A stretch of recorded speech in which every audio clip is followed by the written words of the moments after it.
नमस्कार, मैं doctor Akash adult and paediatric pulmonologist Dhanbad.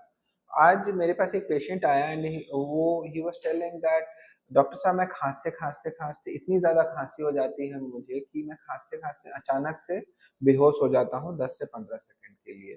तो आखिरकार ये क्या है? ये क्यों हो रहा है? तो इसे हम एक्चुअली एक टर्म बोलते हैं जिसे हम कफ सिंकोप बोलते हैं। कफ सिंकोप यह होता है कि जो लोग बहुत ज़्यादा खाँसते हैं, खाँसने की वजह से क्या होता है कि उनका जो ब्रेन का जो ब्लड सप्लाई है वो सडनली कट ऑफ होता है और वो बेहोश होके गिर जाते हैं। गिरने के बाद क्या होता है, again blood supply return back होता है एंड वो होश में आ जाते हैं। इसे कफ सिंकोप कहते हैं। ये लाइफ थ्रेटनिंग सिचुएशन हो सकती है। कब होती है? जब आप बहुत ही अ, उस तरह की जैसे कि या तो आप बस ड्राइवर हैं, ट्रेन ड्राइवर या कोई उस तरह की हाई रिस्क काम करते हैं जिसमें दूसरे लोगों की जान भी आज आप पर निर्भर होती है। तो ये है कि अब कफ सिंकोप अगर आपको हो रहा है तो उस वक़्त क्या करना है?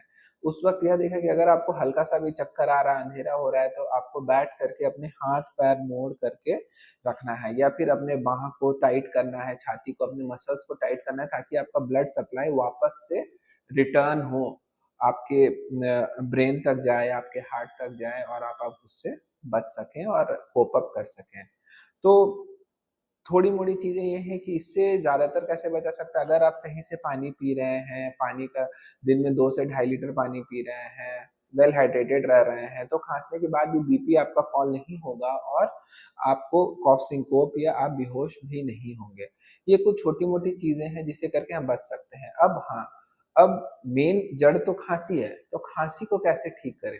खाँसी को ठीक करने के लिए आपको उसके जड़ तक जाना होगा, वो आपको अस्थमा, सीओपीडी अ, ऑब्स्ट्रक्टिव स्लीप एपनिया अ टीबी, निमोनिया और बहुत तरह-तरह की चीज़ों की वजह से हो सकती है। इनफैक्ट हार्ट फेलियर में भी लोगों को बहुत ज़्यादा खाँसी होती है और उसी में कफ सिंकोप बहुत ज़्यादा देखने को मिलता है। तो अगर आपको ऐसा लगता है कि आपको कफ सिंकोप हो रहा है या खाँसी बहुत ज़्यादा हो रही है, कभी आप बेहोश हो गए हैं, तो अपने डॉक्टर से मिलें।